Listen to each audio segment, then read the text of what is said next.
चलिए फिर आज का क्लास स्टार्ट करते हैं।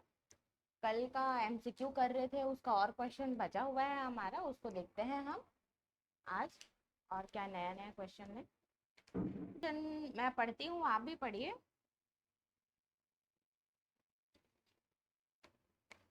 देखिए क्या लिखा हुआ है। पहला क्वेश्चन, अपनी कक्षा में समावेशी माहौल का निर्माण करने के लिए आप किस बात को सबसे अधिक महत्वपूर्ण मानते हैं।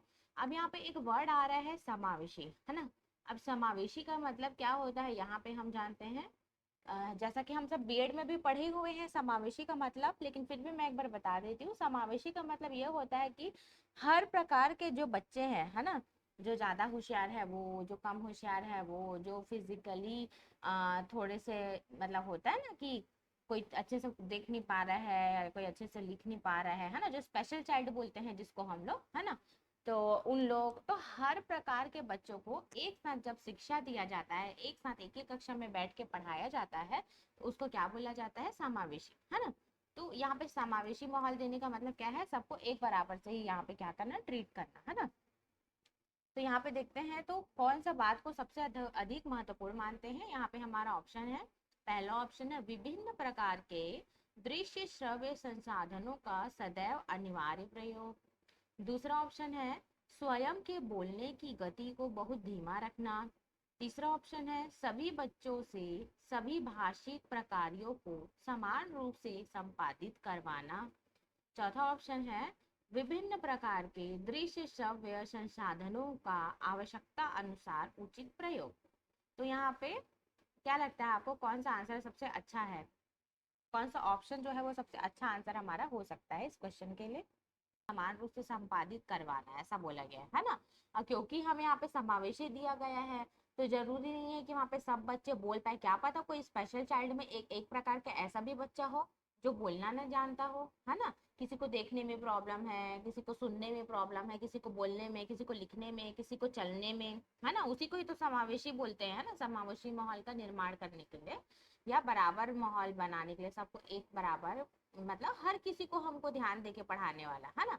तो इसका सबसे अच्छा जो आंसर है वो डी वाला होगा, विभिन्न प्रकार के। हाँ, विभिन्न प्रकार के दृश्य श्रव्य संसाधनों का आवश्यकता अनुसार उचित प्रयोग करना, है ना। दृश्य श्रव्य संसाधन मतलब जैसे कि अब जैसे किसी को देखने में दिक्कत है लेकिन वो सुन तो सक रहा है ना। तो उसको कुछ ऐसा चीज सुनाना जिससे वो पढ़ सके, उस चीज को समझ सके, है ना।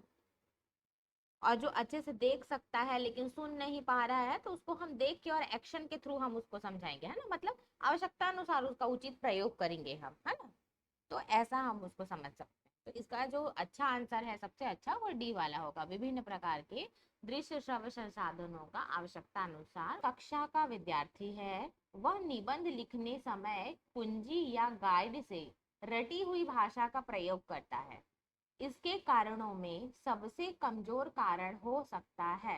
वो ऐसा क्यों करता है हम यहाँ पे देखते हैं। पहला ऑप्शन है उसकी लिखित भाषा पर पकड़ नहीं है। दूसरा, उसमें विचार करने का सामर्थ्य नहीं है। तीसरा ऑप्शन है सृजनात्मक लेखन की शिक्षण पद्धति उचित नहीं है। चौथा है उसकी मौखिक भाषा बेहद कमजोर है। तो क्या लगता है आपको कौन सा होगा। क्वेश्चन को एक बार अच्छे से पढ़िए, उसके बाद फिर बताइए। इसका सही आंसर हो जाएगा, वो होगा डी होगा, उसकी मौखिक भाषा बेहद कमजोर है। हाँ, ये इसलिए होगा क्योंकि यहाँ पे क्वेश्चन में बोला है वह निबंध लिखते समय कुंजी या गाइड से रटी हुई भाषा का प्रयोग करता है ना। मतलब वो बुक से जो चीज को पढ़ा, कुंजी मतलब वही हमारा जिसमें आंसर लिखा रहता है ना, वो या तो गाइड। तो वो क्या कर रहा है, जैसा ज्यों का त्यों पढ़ा, पहले तो वहां पे पढ़ा, है ना। उसकी मौखिक भाषा बेहद कमजोर है। ये ये इसमें बोला गया ना, जब वो पढ़ ही रहा है वही चीज को, आप समझ लीजिए जैसा पढ़ रहे हो वैसे ही तो लिखेगा ना। मतलब जैसे यहाँ पे कुछ एकदम परफेक्ट हिंदी, वो यही चीज को बोल रहे हैं ना, जस का तस लिखा गया करके, है ना। तो जैसे कि मान लीजिए वो इतना कठिन कठिन शब्द, लेकिन वो रटने में तो माहिर है ना। और उतना कठिन कठिन हिंदी का शब्द को भी वो रट लिया, है ना। प्रशंसा करना और क्या बोलते हैं स्वाधीनता, इतना बड़ा बड़ा वर्ड को, है ना, लेकिन वो तो सात्विक का है। ये उसे तो टीचर को क्या समझ में आएगा कि ये तो पक्का मतलब कहीं से देख चीटिंग करके लिखा है, या तो इतना ज्यादा रट के आया हुआ है कि वो जस का तस को लिख दिया है ना। लेकिन वहीं पे एक ऐसा बच्चा रहेगा जो सच में अच्छे से पढ़ के आया है, तो उस शब्दों का प्रयोग ना करके अपनी भाषा का प्रयोग करेगा वो, है ना। जो चीज को वो समझा रहेगा वो उस चीज को लिखेगा। तो इसमें सबसे अच्छा जो आंसर है, उसका जो कारण बोल रहा है, सबसे कमजोर कारण बोल रहा है ना।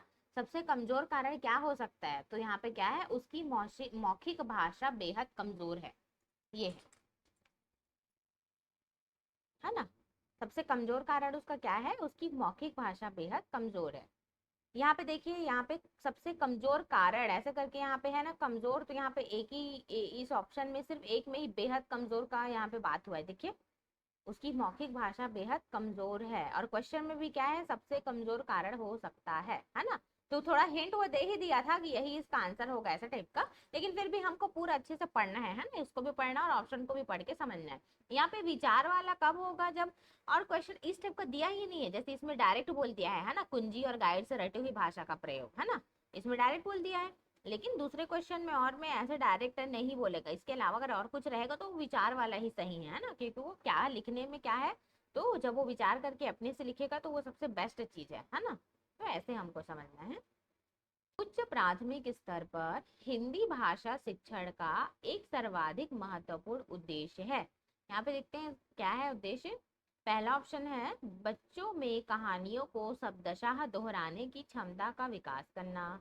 दूसरा, बच्चों को व्याकरण के नियमों को कंठस्थ करवाना। तीसरा, बच्चों को पाठों के अंत में दिए गए उदाहरणों का अभ्यास करवाना। और चौथा, बच्चों में समझ के साथ पढ़ने और लिखने की क्षमता का विकास कराना। तो क्या लगता है आपको, भाषा हिंदी भाषा शिक्षण का एक सर्वाधिक महत्वपूर्ण उद्देश्य क्या है। मतलब हिंदी लैंग्वेज जो बुक, हिंदी का बुक रखा गया है, उसको क्यों रखा गया है, उसका उद्देश्य क्या हो सकता है। ये है इसमें क्वेश्चन, असली क्वेश्चन यही पूछा है वो। इसका सही आंसर जो है वो डी वाला ही रहेगा, बच्चों में समझ के साथ पढ़ने और लिखने की क्षमता का विकास करना, है ना। बुक को बनाया ही क्यों गया है, हिंदी वाला बुक को इसीलिए बनाया गया है कि बच्चे तो पहले समझे, है ना, और उसको पढ़ने के लिए भी सीखे और लिखने के लिए भी सीखे। और सिर्फ पढ़ना लिखना नहीं, उसको स्पीड के साथ भी, है ना, जैसे जैसे वो बड़े क्लास में जाते जाएंगे तो उनका स्पीड, पढ़ने का स्पीड और लिखने का स्पीड, है ना, दोनों बढ़ते जाएगा। चलिए अब अगले अगले क्वेश्चन में आते हैं। भाषा सीखने में सबसे बड़ा बाधक तत्व हो सकता है। अब यहाँ पे देखते हैं कौन सा रुकावट लाएगा भाषा सीखने में। यहाँ पे देखते हैं भाषाई प्रयोग के अवसर, पहला पहला ऑप्शन। दूसरा, इकाई परीक्षण। तीसरा, भाषा में आकलन। और चौथा है पाठ्य। आंसर है वो हमारा हो जाएगा भाषा में आकलन। भाषा में आकलन करना मतलब भाषा में ही कमी को ढूंढना, है ना, कि वो जो भाषा जो बोल रहे हैं वो सही बोल रहे हैं कि नहीं, उसी को देखना, है ना। तो सबसे पहले भाषा को, अगर इस टाइप का अगर क्वेश्चन है ना, तो हमको इसका उल्टा सोचना चाहिए। इसका उल्टा मतलब अब हमको ये सोचना चाहिए कि क्या, जैसे इसमें सबसे बड़ा बाधक तत्व बोला, है ना, मतलब इसका जस्ट उल्टा क्या हो जाएगा कि भाषा सीखने के लिए अच्छा चीज और क्या हो सकता है जो इनकरेज करे, मोटिवेट करे, है ना। तो भाषाई प्रयोग के अवसर, अगर हम उसका बार बार उसका प्रयोग करेंगे भाषा का, तो हम और अच्छे से सीख पाएंगे। मतलब जो बच्चा है वो बार बार उसका यूज करेगा अपने लैंग्वेज का, तो और अच्छा वो सीख पाएगा, है ना। इकाई परीक्षण, उसका इकाई परीक्षण मतलब टेस्ट जैसा होगा, तब उसमें क्या गलती किया क्या नहीं किया वो समझ में आएगा, है ना। और पाठ्य पुस्तक, पाठ्य पुस्तक है तभी तो हिंदी चीज को पढ़ पा रहा है, हिंदी का सारा कहानी और कविता ये सारी चीजों को, है ना। तो एक चीज बच जाता है अलग से, वो दिखाई दे रहा है भाषा में आकलन, है ना। तो इसीलिए क्या हो जाएगा, ये सबसे बड़ा बाधक है। तो हम ऐसे भी समझ सकते हैं इसको। अच्छा, अच्छा ये वाला देखते हैं पहले। गद्य शिक्षण में काठिन्य निवारण किया जा सकता है। अब यहाँ पे देखिए पहला ऑप्शन है हमारा चित्र दिखाकर। दूसरा है वस्तु को प्रत्यक्ष दिखाकर। तीसरा है मॉडल दिखाकर। और चौथा है उपयुक्त सभी। मतलब गद्य मतलब क्या होता है और पद्य मतलब क्या होता है। गद्य मतलब जो कहानी जैसा रहता है ना, उसी को गद्य बोलते हैं। पद्य मतलब जो कविता रहता है उसको पद्य बोलते हैं। तो जैसे कहानी, कोई स्टोरी हम उसमें पढ़ रहे हैं या बच्चों को पढ़ा रहे हैं, तो उसका निवारण कैसे किया जा सकता है ना, उसमें कठिनता आ रही है तो उसका निवारण कैसे किया जा सकता है, इसको बताना है। तो इसमें से तीनों में से कोई एक होगा या तीनों होगा। डी वाला। हाँ, इसका सही आंसर डी वाला ही है, उपयुक्त सभी। चलिए अब अगले क्वेश्चन में आते हैं। हाँ हाँ, भाषा शिक्षण में होना आवश्यक नहीं है। भाषा शिक्षक में होना आवश्यक नहीं है मतलब जो भाषा के जो टीचर हैं, शिक्षक बोले हैं यहाँ पे, तो उसमें क्या होना आवश्यक नहीं है, मतलब क्या चीज नहीं रहेगा तो भी चल जाएगा, है ना। तो यहाँ पे देखते हैं हम, पहला ऑप्शन है हमारा व्याकरण का ज्ञान, दूसरा है सुंदर लेख, तीसरा ऑप्शन है विषय और मूल्यांकन विधियों का ज्ञान, और चौथा है रसायनों का ज्ञान होना। तो क्या लगता है आपको कौन सा चीज नहीं होगा फिर भी चल जाएगा? सुंदर लेख। क्वेश्चन को अच्छे से पढ़िए थी, क्वेश्चन को यहाँ पे क्वेश्चन में बोला है भाषा शिक्षक मतलब जो लैंग्वेज के टीचर है, लैंग्वेज मतलब दो लैंग्वेज है, या तो हिंदी या तो इंग्लिश, है ना, तो क्योंकि हम हिंदी का पढ़ रहे हैं तो हिंदी के टीचर, हिंदी के टीचर में क्या चीज नहीं हो। हाँ हिंदी के टीचर में, है ना। हाँ हाँ, भाषा शिक्षक मतलब हमको वही समझना है ना। भाषा शिक्षक मतलब हिंदी के टीचर, हिंदी के टीचर में क्या चीज नहीं रहेगा तो भी चलेगा, तो हमको उसको देखना है क्या क्या होना चाहिए, जो बच जाएगा एक तो डी वाला, है ना। तो हमको वही क्वेश्चन को बस हमको समझना है अच्छे से, भाषा शिक्षक बोलेगा ना जहाँ पे, वहां पे हमको वही समझना है कि वो हिंदी के टीचर के बारे में बात। तो हमारा सही जो आंसर है वो डी हो जाएगा, रसायनों का ज्ञान। चलिए अब अगले क्वेश्चन में आते हैं। ये वाला दिखाई दे रहा है क्वेश्चन, ये वाला। प्राथमिक स्तर पर कविता शिक्षण उपयोगी नहीं होगा। अच्छा, प्राथमिक स्तर पर कविता शिक्षण उपयोगी नहीं होगा, यहाँ पे देखते हैं इसका ऑप्शन हम, पहला जिसे छात्र सरलता से समझ सके, दूसरा जो कविताएं, यहाँ पे गलत लिखा है ना, कतिवताएं ऐसा करके लिखाया है, शायद ये कविताएं होना चाहिए।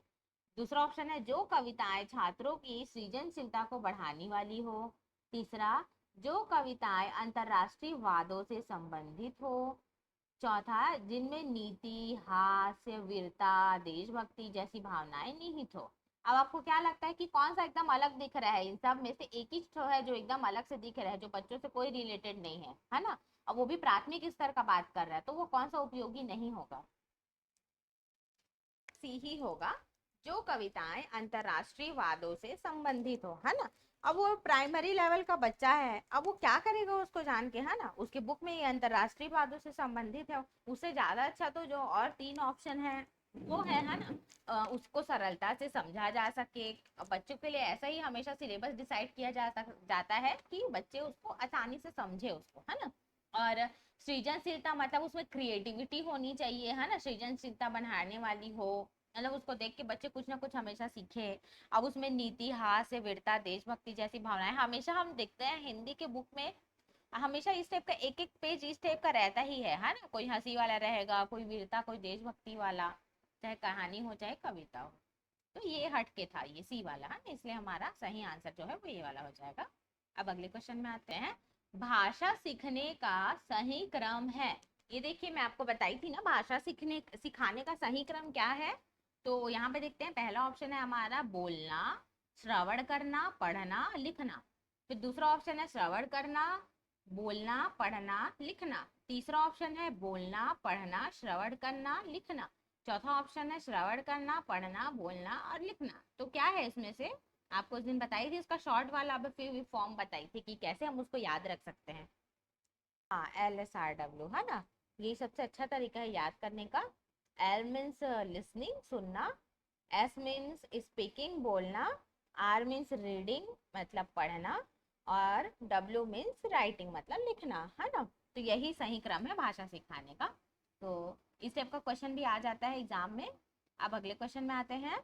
8वीं कक्षा के बच्चों के भाषा आकलन के लिए आप किसे सबसे कम महत्वपूर्ण मानते हैं, मतलब महत्वपूर्ण तो सब है लेकिन सबसे कम कौन सा हो सकता है, इसको हम यहाँ पे देखते हैं। पहला ऑप्शन है हमारा किसी कहानी को नाटक में रूपांतरित करना, दूसरा ऑप्शन है साहित्यिक समारोह का आयोजन करना, तीसरा ऑप्शन है लिखित परीक्षाओं का आयोजन करना, चौथा है किसी विषय पर अपने विचार प्रकट करना। यहाँ पे हमको इसमें फोकस करना है, भाषा आकलन के लिए आप किसे सबसे कम महत्वपूर्ण मानते हैं। मतलब सीधी सी बात है, जहाँ इस टाइप का क्वेश्चन आएगा हमको उसमें फोकस करना है कि किस में भाषा का कम उपयोग है, चाहे वो बोलना हो चाहे वो लिखना हो, है ना। तो यहाँ ऑप्शन को देखिए और आपको ऐसा लग रहा होगा कि यहाँ पे ये तो भाषा का पढ़ने या लिखने का कुछ बात ही नहीं किया है, मतलब बोलने के लिए या लिखने का, है ना, तो वही उसका आंसर हो जाएगा। पर अपने विचार प्रकट करना, मतलब बच्चों को कोई एक टॉपिक दे दिए गए हैं, या टॉपिक भी खुद ही उन लोग चुन रहे हैं और उन लोग बस अपना निबंध जैसे उसके बारे में अपना बोल रहे हैं। सी वाला, अच्छा ठीक है, लेकिन इसका जो सही आंसर है वो हो जाएगा हमारा बी वाला, साहित्यिक समारोह का आयोजन करना, है ना। हमको क्वेश्चन को समझना है यदि अच्छे से, यहाँ पे डायरेक्ट हमको क्या बोला है, भाषा का आकलन करना है, तो मैं यहाँ पे हिंट भी दी थी आपको कि जहाँ पे भाषा का सबसे कम उपयोग हो रहा होगा। देखिए, किसी कहानी को नाटक में रूपांतरित करना, नाटक करेंगे मतलब सबका अलग अलग कैरेक्टर रहेगा, है ना। जैसे हम लोग भी निकेतन में नाटक किए थे ना, हमारे ग्रुप वाले भी, तो उन लोगों को कितना बोलना पड़ रहा था एक दूसरे से, है ना, तो उसमें भाषा का प्रयोग तो हो रहा है। फिर यहाँ पे लिखित परीक्षाओं का आयोजन करना, लिखित परीक्षा मतलब राइटिंग कंपटीशन, है ना, राइटिंग कंपटीशन करा रहे, उसमें भी लिखना पड़ेगा, उसमें भी भाषा का प्रयोग होगा, है ना। किसी विषय पर अपने विचार प्रकट करना, मतलब सेम वही भाषण प्रतियोगिता, है ना, या कुछ कविता प्रतियोगिता है जिसमें आप क्या कर रहे हैं, कंटिन्यू बोल रहे हैं, है ना। तो अब यहाँ पे देखिए, साहित्यिक समारोह का आयोजन करना, तो साहित्यिक समारोह में तो बहुत सारा चीज आ जाता है ना, लेकिन उसमें कहीं भी पर्टिकुलर बोला नहीं है बोलना या लिखना, लेकिन ये तीनों ऑप्शन में पूरा क्लियर बता दिया है कि कोई बोल रहा है, कोई लिख रहा है, फिर कोई बोल रहा है ना। तो ऐसे हमको समझना है। तो इसका जो सही आंसर हो जाएगा वो हमारा बी वाला होगा, साहित्यिक समारोह का आयोजन करना, है ना। ये महत्वपूर्ण नहीं है, बाकी जो तीनों है वो ज्यादा महत्वपूर्ण है। ठीक है दी। हाँ, तो वही है, क्वेश्चन को बस हमको ना, क्वेश्चन को ही मेन समझना, जहाँ क्वेश्चन हमको समझ में आ गया ना, उसके बाद हमको ऑप्शन ही भी समझ में आने लगता है। चलिए अब अगले क्वेश्चन में आते हैं। रूपा बड़े समूह के सामने अपनी बात कहते समय अटकती है, एक शिक्षक के रूप में आप उसकी सहायता कैसे करेंगे। पहला ऑप्शन है हमारा, प्रारंभ में छोटे छोटे समूह में बात करने के भरपूर अवसर देंगे। दूसरा ऑप्शन है, उसे बार बार समझाएंगे कि बड़े समूह में किस तरह बोला जाता है। तीसरा ऑप्शन है, उसमें बलपूर्वक आत्मविश्वास उत्पन्न करेंगे। चौथा ऑप्शन है, उसे हमेशा बड़े समूह के सामने बोलने के लिए कहेंगे। तो क्या लगता है आपको, जैसे आप एक टीचर हैं, है ना, और ऐसा कंडीशन आ रहा है कि कोई एक बच्ची है रूपा, और उसको बड़े समूह के सामने अपनी बात कहते समय वो हमेशा अटकती है, जो हर किसी के साथ होता है, सिर्फ रूपा बच्ची है उसका बात नहीं है, है ना। हम लोगों को भी कभी, हम लोग कभी वर्कशॉप होता था तो हम लोग भी कितने नर्वस हो जाते थे कुछ भी चीज को बोलने के लिए स्टेज में जाके, है ना। तो सेम वही है, बड़े समूह मतलब क्या है, वही है बड़ा समूह, इतने सारे लोगों के सामने बोलना, है ना, वही तो बड़ा समूह है। तो उसी के हिसाब से इसमें से क्या लगता है आपको, ये चारों में से कौन सा हो सकता है। पूर्वक मतलब हो जाएगा फोर्सफुली, एकदम फोर्सफुली उसको, मतलब नहीं नहीं तुम, आत्मविश्वास मतलब उसमें क्या करना, कॉन्फिडेंस लाना, तो बहुत ज्यादा फोर्सफुली करके उसमें कॉन्फिडेंस दिलाना। लेकिन कभी फोर्सफुली आप किसी को कॉन्फिडेंस कहाँ दिला सकते हो, आपको कोई फोर्सफुली बोलेगा नहीं नहीं तुम अपने में कॉन्फिडेंस लेके आओ, तो आप कहाँ ला पाओगे, है ना। तो वही है, बलपूर्वक मतलब फोर्सफुली कॉन्फिडेंस उसमें उत्पन्न करना, जो कि कभी नहीं होता किसी का वो तो छोटी बच्ची है, बड़े बड़े का नहीं होता है फर्स्ट वाला आएगा। हाँ, इसका जो सही आंसर है वो फर्स्ट वाला ही होगा, प्रारंभ में छोटे छोटे समूहों में बात करने के भरपूर अवसर देना, है ना। कोई भी एक बच्चा है, क्योंकि अब हम तो बड़े हो गए इसलिए हमारे साथ बीएड में इस टाइप का हुआ, है ना, डायरेक्ट बड़े बड़े ग्रुप में बोलने के लिए। लेकिन जब इन लोग बच्चे हैं, है ना, रूपा जो है वो छोटी बच्ची है, तो अब उसको क्या कर रहे हैं, इसलिए छोटे छोटे ग्रुप, जैसे मान लो 3 लोग का ग्रुप बना दिए, है ना, तीन तीन तीन का ग्रुप बना दिया, अब 3 लोग के सामने हिचकने में कोई दिक्कत ही नहीं है, बात करने में बोलने में, है ना। फिर धीरे से वो 3 ग्रुप को 5 ग्रुप कर दिए, फिर 7 ग्रुप कर दिए, है ना। उसके बाद फिर वो बड़े बड़े, क्योंकि अब उसको आदत हो जाएगा बोलने का, है ना, वो अच्छे से बोल पाएगी, उसको डर नहीं रहेगा बोलने के लिए, तो आराम से क्या कर पाएगी, फिर एक दिन क्या करेगी, वो बड़े ग्रुप में भी बोलना सीख जाएगी, है ना। और यहाँ पे देखिए, उसे बार बार समझाएंगे, अगला ऑप्शन यही है ना, उसे बार बार समझाएंगे कि बड़े समूह में किस तरह बोला जाता है, ये तो एकदम गलत बात है। हम कितना भी समझा लो बच्ची को, वो चीज वो जो फील कर रही है उसको हम दूर नहीं कर पाएंगे, है ना। और सेम वैसी उसमें बलपूर्वक आत्मविश्वास उत्पन्न करेंगे, जैसे मैंने अभी बताया कि फोर्सफुली उसमें कॉन्फिडेंस हमको क्या करना है, उत्पन्न करना है, ऐसा बोल रहा है, जो कि बिल्कुल नहीं हो पाएगा, है ना। और उसके बाद क्या है, उसे हमेशा बड़े समूह के सामने बोलने के लिए कहेंगे, तो ये तो एकदम जबरदस्ती वाला बात आ गया, है ना। क्योंकि हमको तो बच्चे के साथ जबरदस्ती कभी नहीं करना है, एक टीचर तो कभी ऐसा नहीं करेगी, हमेशा उसको हमेशा उसको क्या करेगी, मोटिवेट करेगी उस चीज को करने के लिए। तो ये सबसे अच्छा ऑप्शन है कि शुरू में क्या करना, छोटे छोटे समूह में बात करने के लिए भरपूर अवसर देना। ठीक है, चलिए अब अगले क्वेश्चन में आते हैं। भाषा शिक्षण के अंतर्गत वर्तनी संबंधी त्रुटियों का निवारण करना चाहिए। अब यहाँ पे देखते हैं हम ऑप्शन। पहला है वर्तनी का शुद्ध उच्चारण एवं लेखन अभ्यास करवाकर। दूसरा है त्रुटियों का प्रकार गिनाकर। तीसरा ऑप्शन है वर्तनी के बारे में कुछ बातें बताकर। और चौथा ऑप्शन है त्रुटियों की उपेक्षा कर। तो क्या लगता है आपको कौन सा होगा? वर्तनी संबंधी मतलब वही उसका मात्रा संबंधी कुछ होगा, उसमें गलत कर दिए होंगे, है ना। तो सही आंसर है वो बताती हूँ, इसका सही आंसर हमारा पहला वाला ही होगा, ए वाला। हाँ, वर्तनी का शुद्ध उच्चारण एवं लेखन अभ्यास करवाकर, है ना। क्योंकि अब देखिए यहाँ पे, क्योंकि वर्तनी संबंधी है, मात्रा संबंधी है ना। अब वो गलती हो रहा है तो उसको हम क्या कर सकते हैं, सबसे पहले जो गलती है उसको बताएंगे और उसका शुद्ध उच्चारण बताएंगे, है ना। जैसे कि प्रशंसा है तो हम उसको प्रशंसा बोलेंगे, जैसे बच्चा उसको क्या है, प्रशंसा लिख रहा है ना। तो हम उसको बताएंगे कि प नहीं प्र है ये, है ना। प्र कैसे लिखा जाता है और उन दोनों में क्या अंतर है, तो वो सारी चीजों को हम बताएंगे ना। पहले उसका शुद्ध उच्चारण भी, बोलना भी सिखाएंगे और लिखना भी। और यहाँ पे देखिए लेखन अभ्यास करवाकर, है ना, हम उसको लिखना भी सिखाएंगे। शुद्ध उच्चारण मतलब बोलना, है ना, उच्चारण करना मतलब बोलवाना होता है। लेखन अभ्यास करवाना कर मतलब लिखवाना होता है, मतलब बुलवा कर और लिखवा कर, ऐसा समझना है।